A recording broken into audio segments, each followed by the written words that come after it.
Asante. Haya, Beth, come. Where's Kim? Where's Kimberly? I'm here. Oh, yeah. Haya, huyo DJ atupoeshe muziki. Good afternoon, members of the press. Are you ready? Are you ready?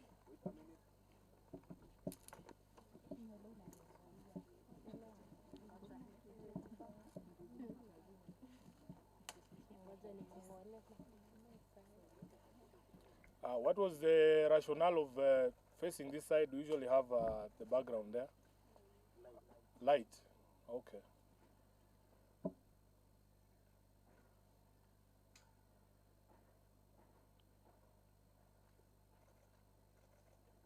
So I'm waiting for you. Right?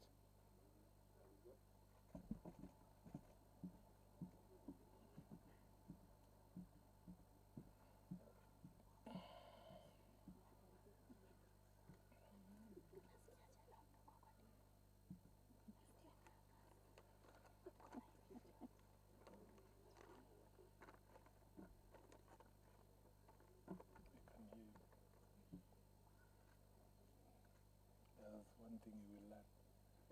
The mic is always live. Bro. Unaweka watu wote hapa saa to juu ya mtu mmoja. Si tuendelee? If the rest of you are okay. Eh? Si ni wewe umekuwa ukituharakisha hapo. Tulikuwa tunataka tukuje one sharp. So I think we can start. We can start. Ladies and gentlemen of the press, before you here, we have a young captains, which is a chapter of the ODM Women League that focuses on young women in politics. And I want to hand over to the president of the Women League to provide that context. And then we have a few of them who will say a few words on behalf of the team as to why they are here. And then we will take questions, but those questions will not be answered by Sifuna. Those questions will be answered by the young captains, and I will be requesting on the behalf of this team here that those questions remain relevant to the discussions we have had today. Mimi munaweza nipata siku ingine mahali popote na muniulize maswali ingine yoyote, but today is about these young ladies. So karibu sana Mheshimiwa Beth Siengo. Thank you, SG. Good afternoon. Good afternoon.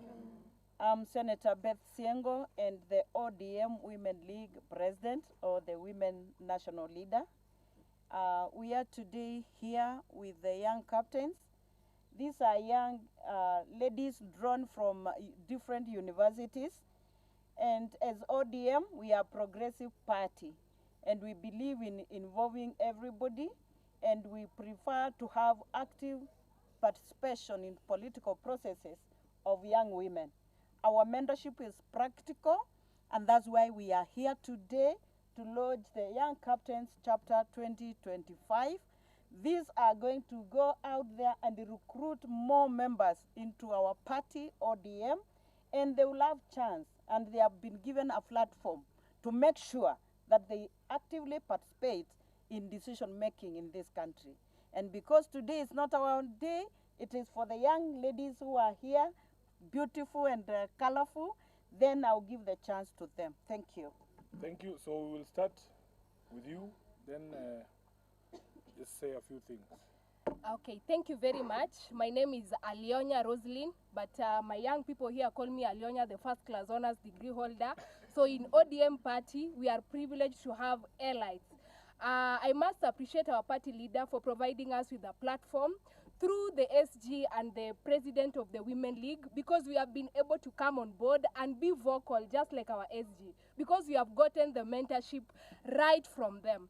My call to my fellow young people, the Gen Zs out there, we cannot continue to be tribal, to be partyless. We cannot continue to be leaderless. Look at what the SG of Orange Democratic Movement is doing within the party. We must restructure the systems within the party. We cannot change the systems when outside. You can reject, you can inject when still in the party, and there is democracy in ODM. To my young people in universities, politics is not only for the male gender. You can see me here. I am a young person. I joined the Young Captains in 2021 when I was just a second year.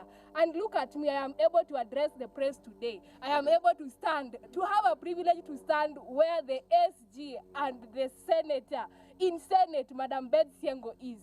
Please come on board. Whether you are coming to blog for the party, come on board. Whether you are coming to do videography for the party, come on board. Not everyone in political parties can speak like I am speaking, but you can do videography, you can do campaign messaging, you can do the graphics. Please come on board. Join even any other political parties. Zara kama ODM haikufurahishi. But do not say you are partyless. We cannot continue to be partyless. Ama namna gani? Thank you very much. Aya. Okay, she'll take questions. Where is come, Kimberly, come. Good afternoon, everyone. Good afternoon. I'm Kimberly Grace from the University of Nairobi. We are really happy to be in this auspicious event, and we really want to thank the Honorable Raila Amolo Odinga, Baba, through our SG Sifuna and our Madam President. They've organized this event where young women get a platform to voice out.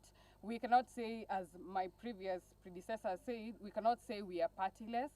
ODM has given us a sense of belonging. We have a reason to be in ODM. This is a party that is full of inclusivity. As you can see, we don't discriminate either by gender or by color or any other thing. And as you can see, our beautiful women are here. We are all happy to commemorate this day. Thank you. Asante. Who is left? Kavita. Oh. Hi everyone, my name is Kavita Raquel, from a student leader at the University of Nairobi, and I would like to thank this party for welcoming us as young people, and for saying that they will listen to us as young people. And just to point out, the mission of this Young Captain Party is to empower young people, especially women, to take up leadership roles and participate in decision-making processes, meaning that we are not advocating only for women, we are also advocating for men.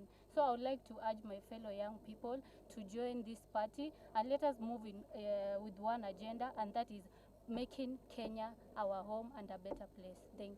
Thank you. And again, the last thing, as a student of the University of Nairobi, given a platform, I must address our issue, and our current issue is accommodation fee. And as student leaders and the University of Nairobi students, we are saying accommodation fee must fall. Thank you. Lastly, the lovely Letitia will take questions. Yes, I'm Letitia, Secretary General, Young Captains. Any questions? Yeah.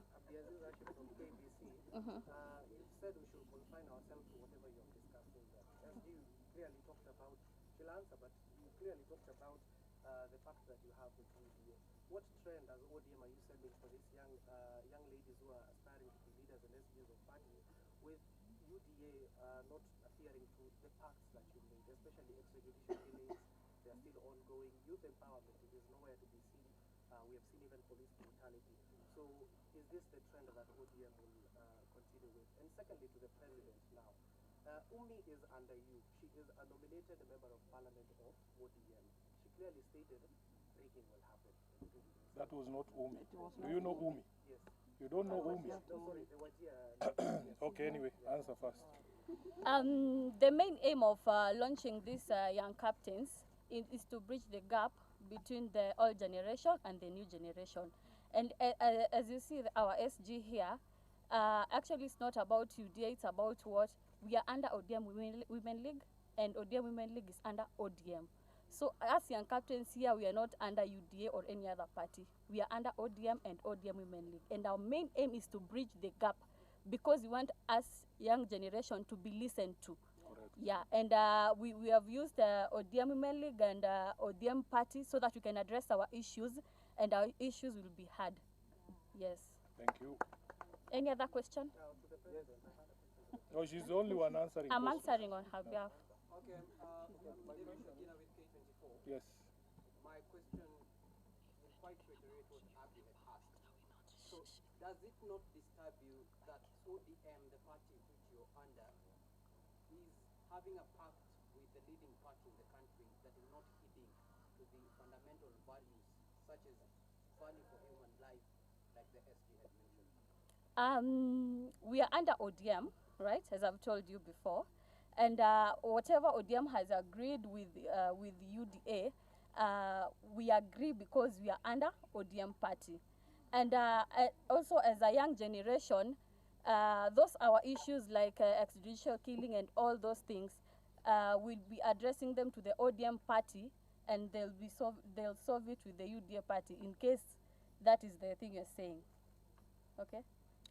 Fine. Aya. Your party leader recently said that the country needs an intergenerational conclave.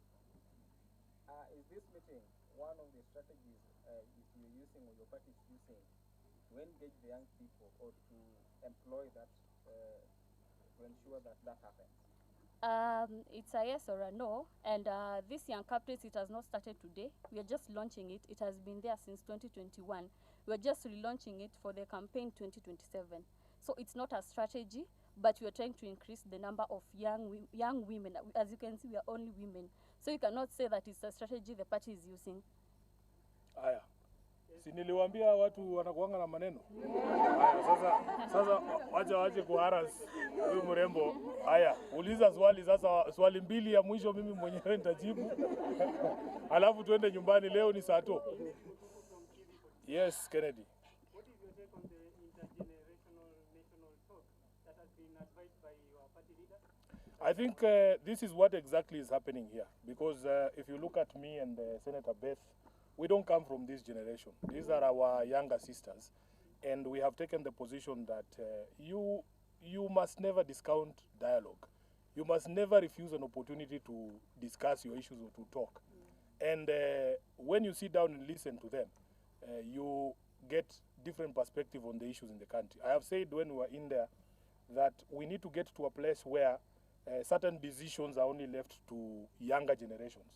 And I've given the example of a suggestion that was made by one of the elders in this country to build apartments in Nairobi National Park. And my position is that we should ask the children whether they want to continue seeing animals at Nairobi Park or they want to see apartments. That decision surely cannot be for people over the age of 70. So it is important to have these conversations. I was giving the example that when I was at the University of Nairobi in the early 2000s, we used to pay only 6,000 shillings per semester for the accommodation. Now they're telling me it's upwards of 40,000 Kenya shillings. And this is something that as a generation who enjoyed that benefit ourselves, we must be fair to this generation also and give them a chance at education and not to stifle it by making it expensive for them to go to school. So how do these issues come up if you don't talk? But what they have told us is that now the older generations need to do less talking and more listening. And as a party, ODM, we are committing here today that we will do more listening than talking. And when we give these young people opportunity to speak to the country, please don't harass them the way you are trying to harass them. It is not fair. It is the first time that this young lady is answering questions from the press. And I have done this for 8 years. This can be very intimidating. So muwapeleke polepole hata nyinyi. Ndio tuwakubalie wafanye nini? Waongee. Si ati ukiongea unaanza kuulizwa maswali mingi. Hapana, muwasikize. Sawa? My name is Romalo from West TV. My question to you at SG, you've expressed your regrets as a party signing an M.O.U. So do you consider getting out of the M.O.U. or you have to... That's not a decision for Sifuna. That is not a decision for Sifuna. You know how decisions of ODM are made. They are made after meetings of organs of the party. There is an NDC that has been called for October, is it? Yes. So I am sure once, you know Sifuna as SG, I am only a spokesperson. and a spokesperson cannot speak for themselves. You say things that have been resolved. So I am sure you will be welcome to Mombasa during the NDC. Decisions will be taken at that meeting and everybody will be told. Last question, leo ni saa to. Si ulikuwa ushauliza bro.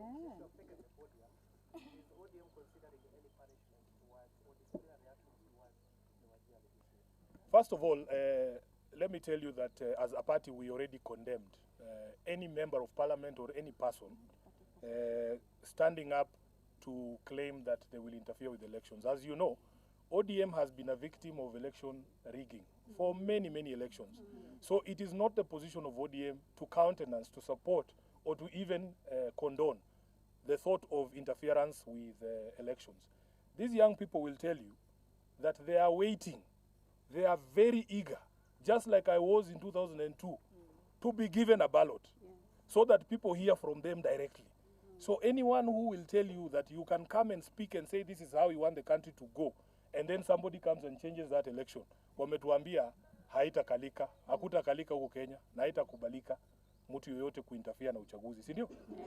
So we condemn in the strongest term any person, be it from ODM, be it from any other political party. And as I've said, we have institutions in this country. We have the IEBC, who used to summon us every day to their boardroom when Chebukati was chair.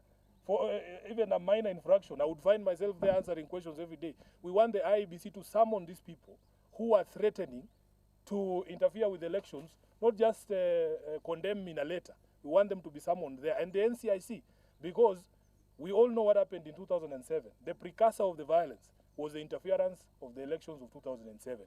So anybody who's talking about interference with the election is actually a threat to this country, and they must be dealt with. I want to call the NCIC and IEBC.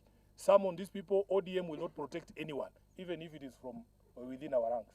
Thank you. I want us to...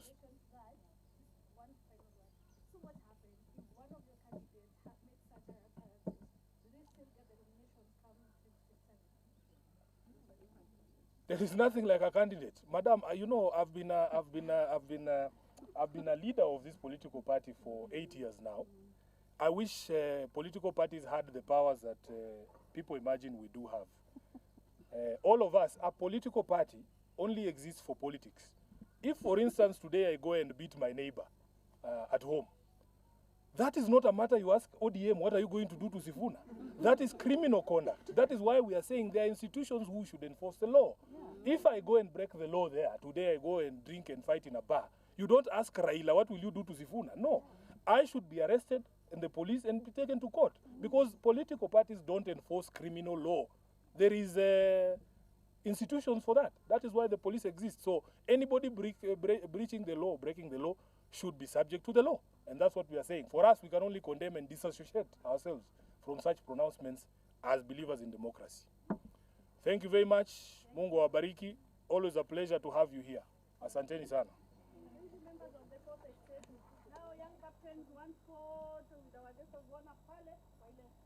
No. Let's go back in so that we allow the media to clear, and then we will come back out. Yeah.